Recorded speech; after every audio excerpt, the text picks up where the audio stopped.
Yan, kaya may batas na bawal pag-usapan ng confidential funds.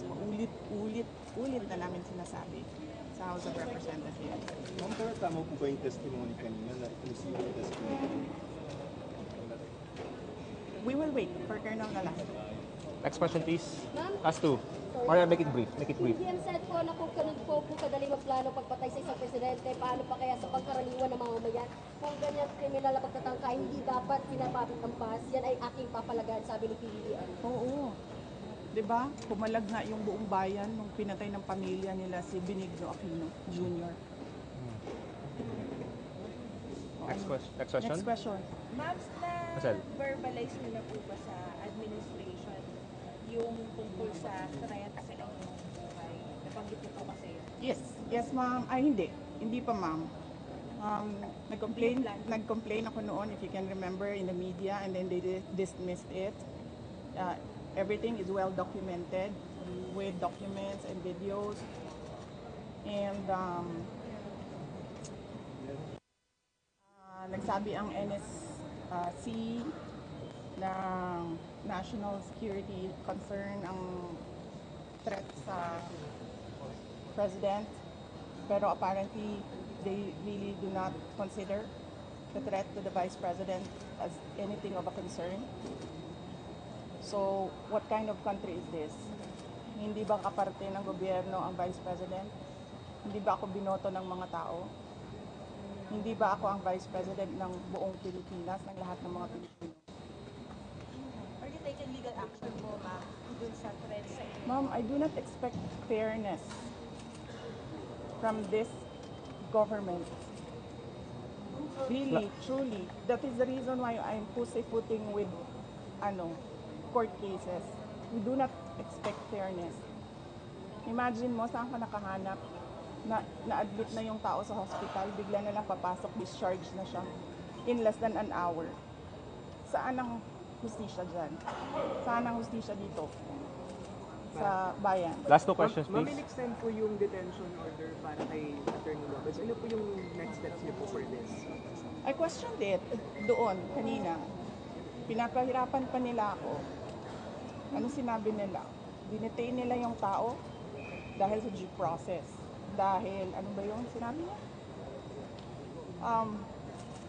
Walang due process ang pagpapatanggal kay Gloria Mercado at iba pang officials ng Department of Education. Ano sinabi ko kanina? The position of a USEC and ASEC is a position of trust and confidence by the appointing authority. Ngayon, ang appointing authority ng USEC at ASEC ng DepEd is the President of the Republic of the Philippines. Dapat tinatanong ng House of Representatives bakit tinanggap ni Pangulong Marcos ang resignation ng mga USEC at ASEC na yon sa Department of Education. Last question.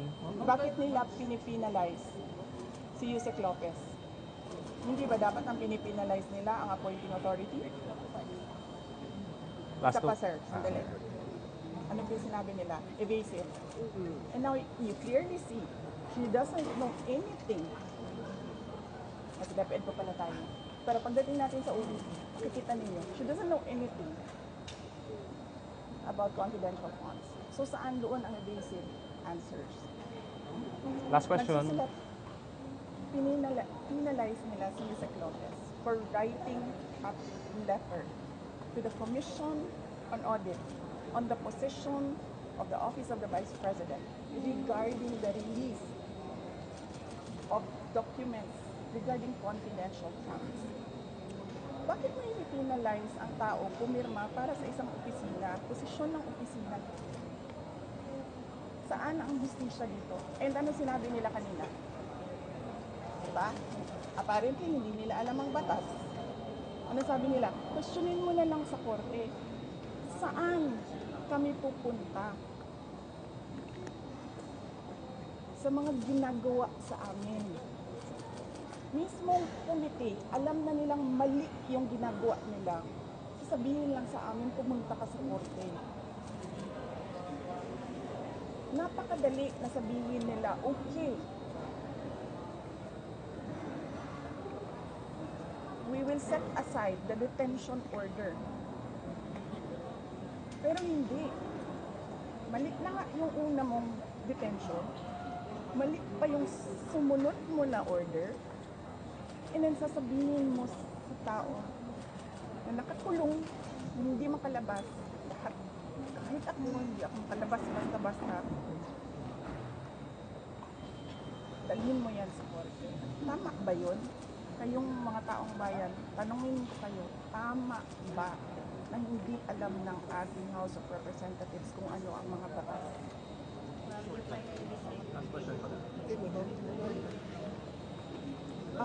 For the sake of the personnel of the Office of the Vice President, because I clearly sinasabi ni Joel Chua na we will not recognize you without an oath. And then, I'm continuing to question the constitutionality of their rules. Pero I cannot help the personnel of the Office of the Vice President if I have no personality to speak in that meeting. So I had to take that oath. Pero,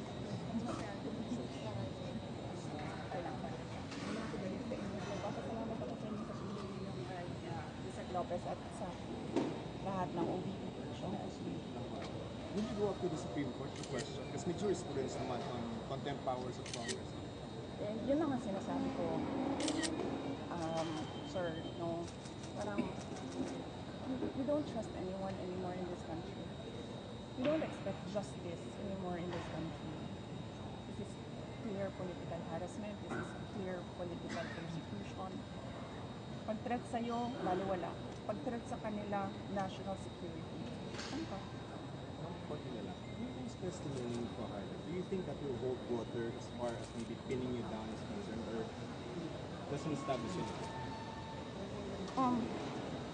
If they file cases or an impeachment case, whatever case, we will answer that in the proper venue. Kung meron man silang hanap na mali doon. Basta parang yung nakikita niya kanina na ubus na yung tanong nila, hindi pa sila makapag-contempt kay Edward. Kasi nagsasabi ng totoo yung tao. You said that you're expecting again contempt sa hearing tomorrow. Yes, we expect that. We expect contempt, detention. We expect a term isn't like is terrorizing. We expect them to terrorize the office of the Vice President. Ma'am, yung message ng President Bongbong Marcos that he said na papalagay daw po niya yung hindi niya palalapas. Yes, sinabi ko na kanina, papalagan ko din yung ginagawa nila sa akin. We don't know the contents yet, Yes, but yes. Kaya ako kayo binibigyan ng interview para huwag yung makinig. Thank you. Thank you.